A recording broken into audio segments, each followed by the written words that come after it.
Everybody, you know me. My name is Eugene. I'm former WWE superstar. And today we're going to talk about some crazy Vince McMahon conspiracy theories.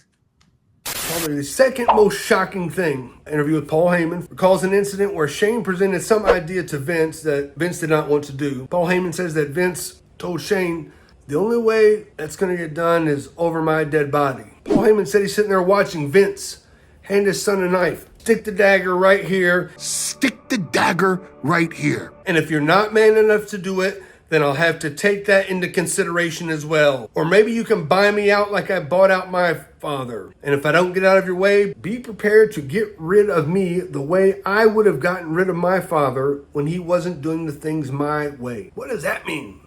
Does that mean Vince would have, I don't want to say it, I mean, Vince would have unalived his father if he wouldn't have sold him the company?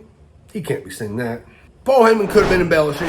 That might not even be a real story, but if that was, that's the most gangster shit I've ever heard anybody say. It shows Bruce Pritchard talking about Hulk Hogan passing the torch to the Ultimate Warrior, and then Bruce says, oh, the Warrior wasn't all we had hoped for. Ultimate Warrior had 3 years of experience by the time that he made it to WWF and won the title. Hogan had like over 10 years of experience around the world and wrestling on the biggest stages. Can't expect a Warrior to be a Hogan overnight. Did they think that it was just the machine that could create the star and they could plug anybody in there and they could do it with Warrior, they could do it with Hogan? And then was it because the Ultimate Warrior wasn't a Hulk Hogan that the WWF then chose to ruin his legacy? After he was gone from the WWF and they put out that DVD that really painted him in a bad light. And not until him becoming into the Hall of Fame did he ever get a chance to really talk his piece. Let me do the talking. And he died 2 days later. It just made me think, did Vince intend to go after the Warrior because the Warrior left? I don't know. Was the Montreal Screwjob a work? Well, we realized that this wasn't even the first screwjob in Montreal. I believe it was Lou Thesz that got screwed by Henry DeGlane, maybe in the 40s. Every heavyweight title match, NWA heavyweight title match, used to be 2 out of 3 falls. Thesz takes the belt to Montreal with the Montreal promotion. They're 1 fall apiece, and the opponent bites himself and tells the referee he bit me. Back then, disqualification could change the title. They steal the NWA title from Lou Thesz in Montreal. I'm going to say this. I don't think the Montreal Screwjob between Bret and Shawn was a work.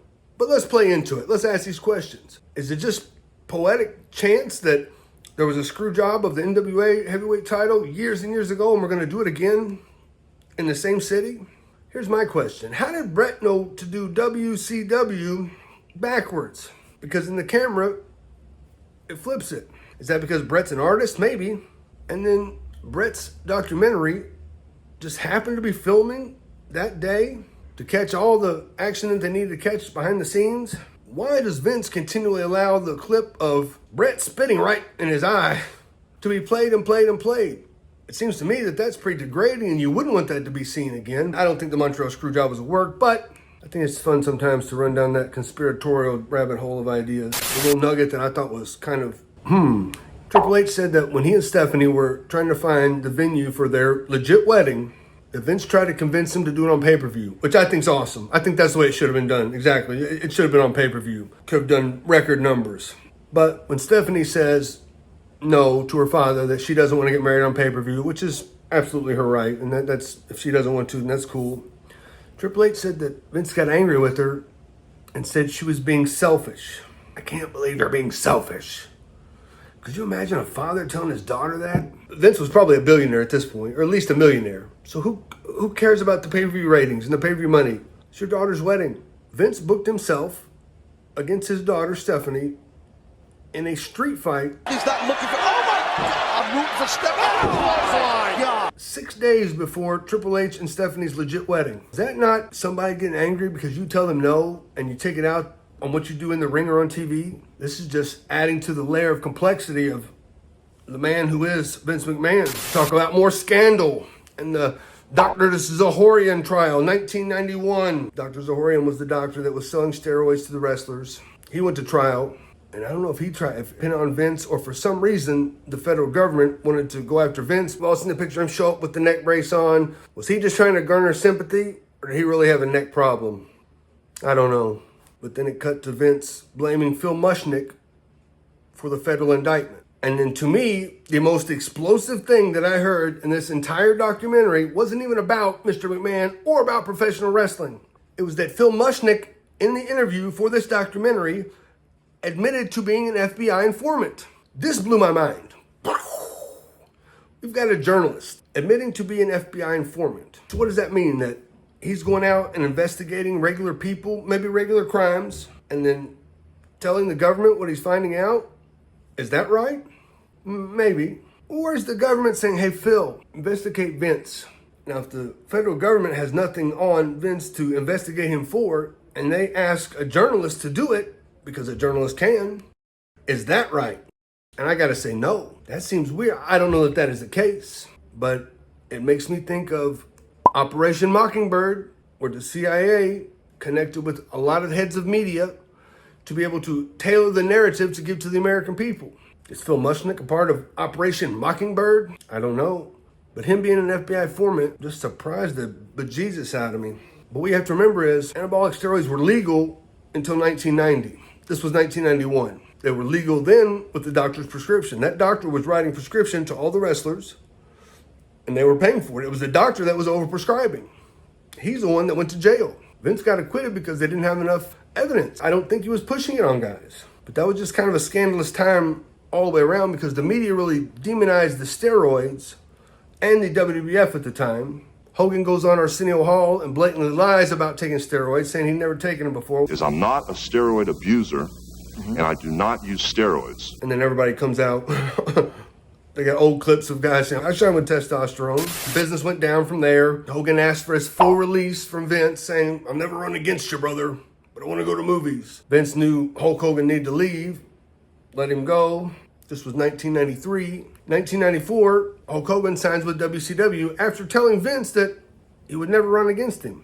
Vince said he was brokenhearted and emotionally hurt after Hulk signed with WCW. It wasn't signing with WCW, it was Ted Turner's money, Ted Turner's checkbook. 10 years earlier, in 1985, you made $200 million on merchandise alone.